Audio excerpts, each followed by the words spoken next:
हेमंत सोरेन सरकार की कैबिनेट की एक घोषणा ने जहां युवाओं के लिए निराशा पैदा कर रहा है, तो दूसरी ओर विपक्ष बीजेपी लगातार सवाल उठा रही है जेएमएम के नीति पर।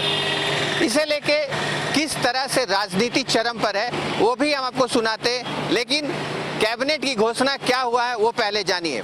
प्रस्ताव संख्या 11 स्कूली शिक्षा एवं साक्षरता विभाग से झारखंड राज्य अंतर्गत सरकारी माध्यमिक विद्यालय शिक्षक टीजीटी संवर्ग और पीजीटी संवर्ग इसके कुल 8650 एवं 250 पद, कुल 8900 पदों का प्रत्यार्पण करते हुए 1373 माध्यमिक आचार्य पदों के पद सृजन की स्वीकृति। राज्य में करीब 8900 टीजीटी और पीजीटी के सीटों को सरेंडर किया गया है, जिसे लेकर राजनीति में बौखलाहट आ गई है और बीजेपी के निशाने में है सरकार। इसे लेके क्या कहते हैं बीजेपी के नेता, वो सुनिए। देखो, आप तो 8000 और 10,000 के बीच में रह रहा है। 1.5 लाख सीटें को कम करने का काम किया इस सरकार ने।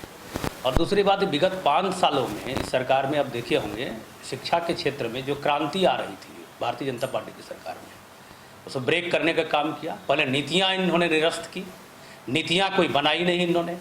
उसके बाद 26,001 सीटें जो आचार्य के नाम से निकाली, उसमें भी इन्होंने वेतन कम कर दिए।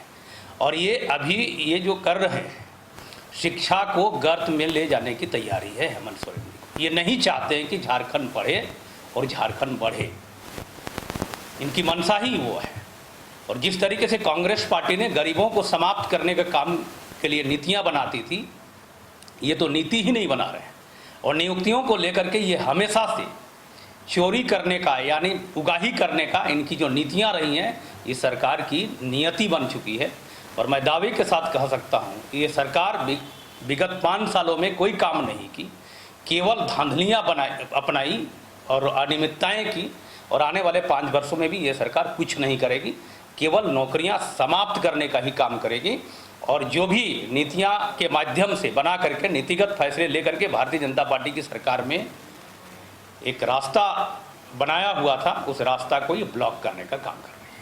क्या मतलब, क्यों ऐसा सरकार ने कदम उठाया? इसके पीछे क्या? इसके पीछे एक ही कॉन्सेप्ट है। ये नहीं चाहती ये सरकार कि झारखंड का विकास हो। ये झारखंड विरोधी तत्वों के साथ मिल करके राज्य चला रहे हैं। कांग्रेस पार्टी चाहती थी क्या? राष्ट्रीय जनता दल जो पार्टी कहती थी कि मेरी लाश पे राज्य बनेगा, लालू यादव आज भी जिंदा है। कांग्रेस पार्टी हमेशा से झारखंड आंदोलन को बेचने और कुचलने का काम किया है, लूटने का काम किया है।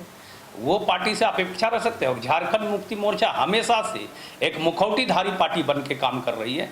इस पार्टी से विकास की अपेक्षाएं करना नाकामी होगी। और एक बात मैं बता रहा हूँ, ये जितने लूटे हुए पैसे, इन्हीं लूटे हुए पैसे को जमा करने के लिए अभी माननीय मुख्यमंत्री जी स्वीडन की यात्रा कर रहे हैं, जा रहे हैं।